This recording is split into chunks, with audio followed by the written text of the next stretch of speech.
Really nice to meet you all. I've actually just sort of got my head around jracademy and what Lightman and the team are doing. It's a really cool program, really, really cool. So I hope you're all benefiting out of it and you're all doing the right thing by doing programs like jracademy, et cetera, because it's really going to help you in the scheme of things finding jobs. So well done. Just being here is a big win. So excellent stuff.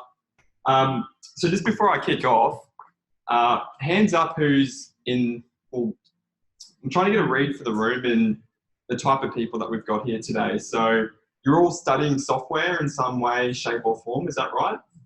Everyone here? Who? Business as well? Okay, so it's a little bit of a mixed bag. Great. So look, anything, if you're not in the software space, that's fine. The tips that I've got here today will help you finding a job no matter what, getting out of your studies and everything. The blueprint, doesn't matter which space you're in. This is all leaning towards software, but the core principles will translate to any space you're working in. So, cool, that's popped up. So I work with a company called Terra Digital. We started Terra Digital back in 2015. Essentially, it's pretty straightforward what we do. We build great software teams around Southeast Queensland. So we work with a bunch of different companies in all different domains. We've got insurance companies there. We've got electronic companies, education, travel, SaaS companies, real estate, all sorts of different companies that we work across. So they've all got one big problem. They can't find good people. So it's good that you guys are all trying to get better and become good. That will make you more employable, which is awesome. So in terms of my experience, I've been doing software recruitment for about just shy of 5 years now and have placed about 250 plus people into jobs and all varying levels of experience. So junior and grads all the way up to CTOs, CIOs, et cetera, including Mr. Lightman here. So that's how we met. So this is a reality of the employment situation at the moment. There's about, and look, again, I don't know what the numbers are in different industries, but they're probably pretty high as well. There's about 10,000 software engineer students graduating each year in Australia. So seems like a big number. The silver lining here, which I'll talk about next, is the demand's a little bit higher than that, which is a good thing. So we've got another 16,000 people arriving annually from overseas. So 26,000 new people each year looking for work, which is pretty substantial, right? Makes it a little bit scary if you're all looking for jobs. But luckily there's lots of jobs. The barrier to software engineering is lowering quite dramatically. So gone are the days where I think you need a university degree, though I think it helps to an extent. But with courses like even jracademy, Coder Academy, Udemy, EDX, there's thousands of them. It's so easy to learn now and you don't even need a degree. Again, I think the degree helps to an extent, but it's not absolutely necessary. Look, from a software point of view, it's really important that you're keeping your finger on the pulse and you're constantly learning. Your learning doesn't stop when you graduate, and that's something that I can't emphasize enough, particularly in spaces that are moving really quickly. Unfortunately, I deal with a lot of senior candidates that have got 10, 15, 20 years of experience. They get made redundant for whatever reason. They haven't invested in themselves over the last 5 to 10 years because they've been comfy in a job, and they find it really hard to find work. So I just can't emphasize enough. Always be learning, always be doing courses, because it's so important no matter how many years of experience you have. And then on top of that as well, on top of all this, there are silver linings. So don't let this scare you or anything like that. There's lots of great things that you guys are doing that you have access to. So this is the silver lining. There's huge and growing demand for particularly software engineers, but in general, really smart people. Software is literally eating the world, and it's not going to die anytime soon. So you're in a really good space. Also, the supply of really good people doesn't match the scarcity of jobs. So that's a good thing too, because there's a lot more demand for good people than there is. Everything you need to be successful is available. So particularly from a software engineering point of view, there's so many tools and resources online. Everything's there that you need to be successful. And also, So that those 20 plus companies that I just showed you, every day they're approaching me going, Brodie, how do we get really good juniors and grads into our system? How do we make that happen? The trouble is finding really good juniors and grads, and I'll explain a little bit more about that in the next couple of slides. But there's lots of demand for juniors and grads. Companies, all those companies that I've just spoken about, they're really keen to onboard people. They just don't quite know how. But the reason is they can mold, shape, and mentor young people. They normally have great attitudes. They normally work harder. They're optimistic. They're creative, not scared of change, and they're mostly innovative. So all those reasons are really good things. And in short, I think that's going to really help you guys.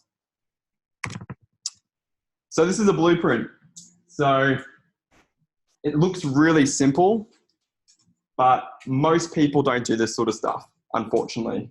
And I'll walk through each point, and we're having Q&A after, so if anything sticks out here, let me know. But you need to have a goal.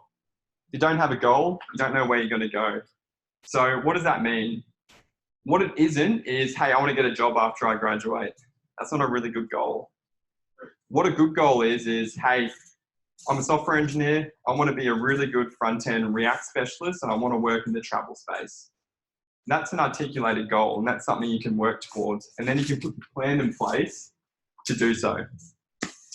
CV, I think nowadays a lot of people underestimate how important the CV is. In the next slide, I'm going to walk through how to structure your CV. And what I might do too is send you a template that people can use as a guide. That might help.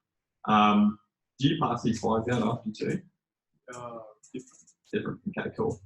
So CV is really underrated, and I'll walk through that. Network your face off. So get out there and go meet people, particularly when you graduate, but it's even more important when you're still in your studies. Does anyone know how they would do that? How you would go network or? Absolutely. Meetups? Yep. What else can you do to get out there?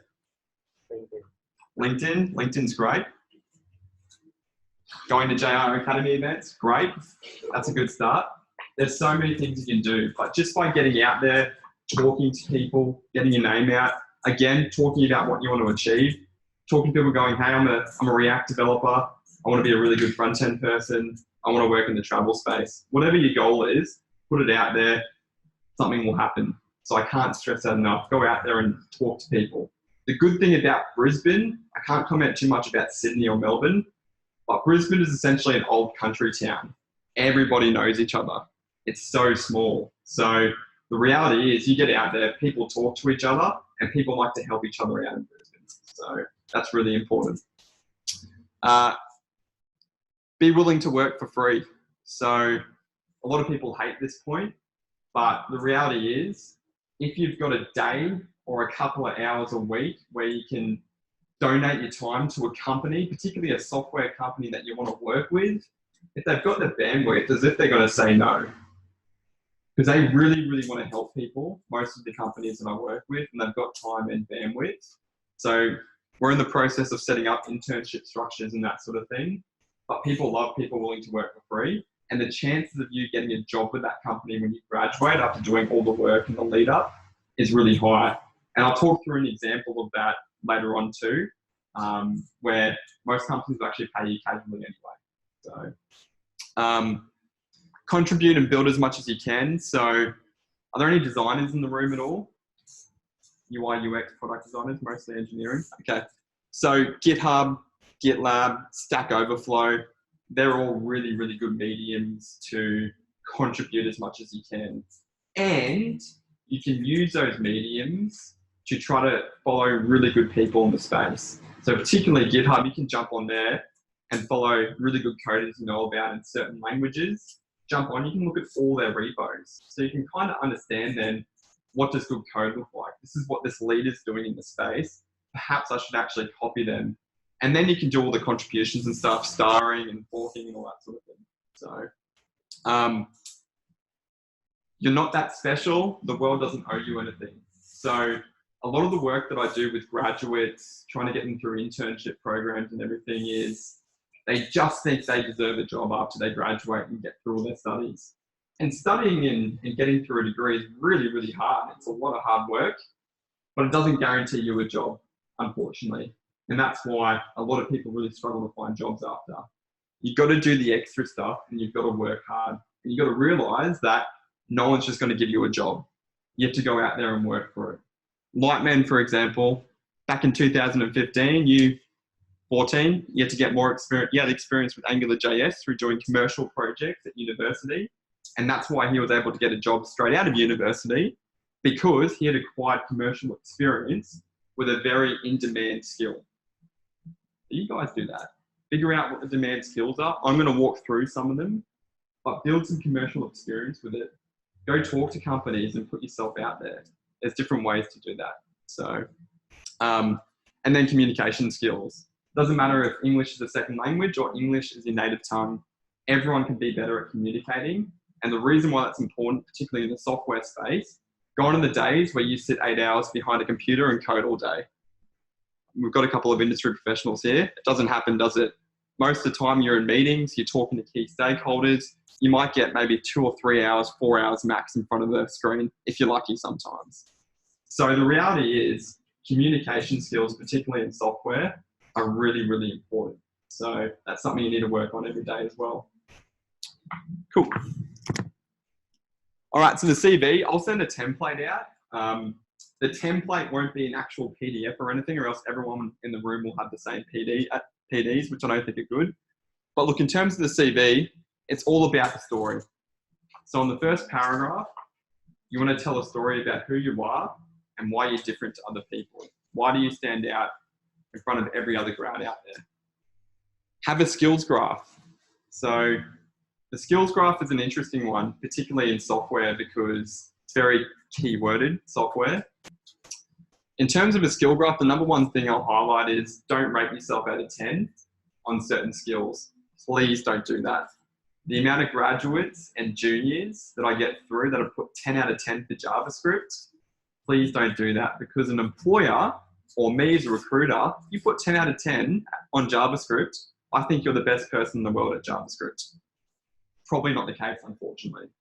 So avoid the numeric rating. The best way to position this, and again, I'll send out a copy of how to sort of format it, but just go proficient in, okay, still learning, and then just list the technologies. That way the reader goes, okay, they're proficient with this, they're okay with this, they're still learning this. Gives you a really good representative of what your skill set is. Link to GitHub, GitLab, Stack Overflow, LinkedIn, etc. Again, this comes back to my original point on the slide before. It's about contributing as much as you can. If they go to your Stack Overflow website and see all the work that you've done, that's going to stand out considerably in a group of CVs that don't even have a Stack Overflow link or a GitHub link, whatever that is. So again, that's why contribution is so important. It makes you stand out, particularly when you're applying to grad roles and you might be the 50th or 60th person to apply for that ad. So again, what makes you special? That's just a question you need to ask yourself when you're writing your CV. Why am I more employable than somebody else? What makes me stand out? I'm not sure what that is, but it's just something to think about, because you need to put yourself in the shoes of the recruiter or the person who's potentially going to be hiring this person, and they've got 50 or 60 applications to get through. Why are they going to call you? Why are they going to forward your CV through the process? Just something to think about. And then just your employment and job tenures. And there's a specific structure you can follow, which is really advantageous and makes it really easy to read. So I can send some info around that. Cool. So this is an interesting one. And again, sorry for anybody that's not software focused in here. This might be a bit boring. But these are the skills that I am constantly searching for and are in such huge demand at the moment.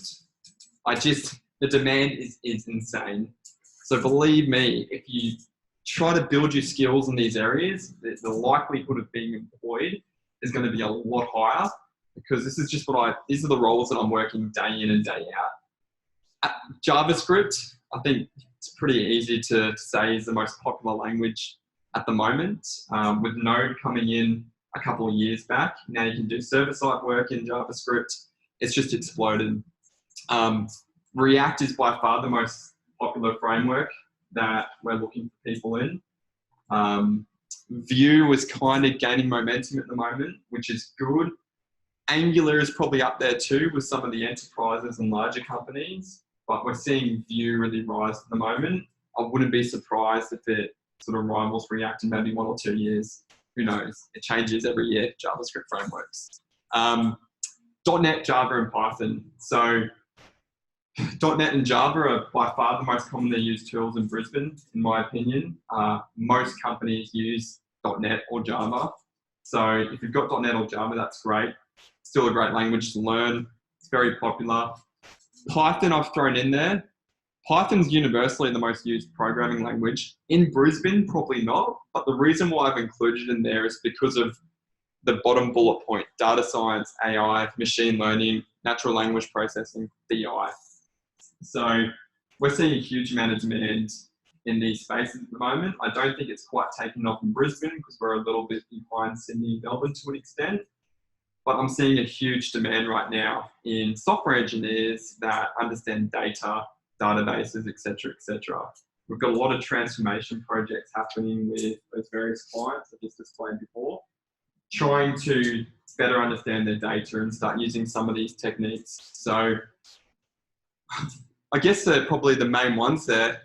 What does everyone think? Does that blow your mind? Is that what you thought? Is that along the lines of what you're all studying at the moment? Close to it? Around about there, cool. And then the bottom point here. So these are the softer skills that we look for in people. So whilst the technical skills, of course, are really, really important, the softer skills are even more important. So again, communication. Your day-to-day is not just sitting in front of a computer anymore. You're going to be talking to people. You're going to be asking questions. You're going to be in stand-ups. You're going to be in different meetings. Problem solving, of course, you know, that's what software is. It's solving problems using software. Curious, people that love asking the why. That's really, really important. Empathetic, not a purist. So what I mean by that is you're not a perfectionist. So unfortunately, there's no time to be perfect in real business. You need to understand if something's just good enough where it's not going to cause problems, and understand what that looks like, because you can't always deploy perfect code, unfortunately. So understanding where that balance is and making trade-offs is really important. That happens with experience. Strong opinions, loosely held. So that's really important. No one likes technical idiots. People want to work with people that have good opinions, but if somebody else has a better opinion, you're going to make that trade-off and step back. Pragmatic, proactive, solutions focused, loves learning, experimentation. They're all pretty common things that you've heard before, but I think are very underrated. So a little bit about that. So how are we going on time? What sort of? Cool. I just want to finish off by telling 2 stories of candidates that I've placed in jobs recently, both of which were probably in the same position you guys are right now. There was a gentleman by the name of Hugh Trong, who was from Vietnam. He's now working for a software company. Hugh approached me. He had 6 months to go on his master's degree at UQ. He was running short of money. He was worried he couldn't make payments to support himself and his wife. And he was on a visa, so he only worked 20 hours a week. What he had done though, is he had 2 internships with 2 software companies in Brisbane that he'd done previously. He had a very good CV and he had a very good pitch and was very compelling. So he incorporated all those softer skills I was talking about before. So, you know, normally it's very hard for me to help junior and grads commercially because I don't have a lot of junior and grad jobs open. But Hugh really stood out to me just because of his experience in internships, his attitude, his communication skills, his desire. So I went out to all my clients because of those reasons, did a campaign behind Hugh, and we ended up finding him a job that he was working casually for 6 months at Finance Systems, getting paid $20 to do QA stuff an hour. Wasn't awesome. He didn't want to be an automation QA guy. He wanted to be a software developer. But guess what? After he graduated, he got an offer from Biamp, but he also got 2 other job offers, and he took the best one because of all the experience he had. And guess who he was getting jobs over? The students that didn't do any work during their studies. They didn't have any internships. They didn't have a good CV. Their communication skills weren't as strong as Hugh's because he worked on that every day. So that's a perfect example of somebody that was really proactive, had the internships down pat, and now he's working happily with a software company doing software programming. And he's going to have a bright future, I think.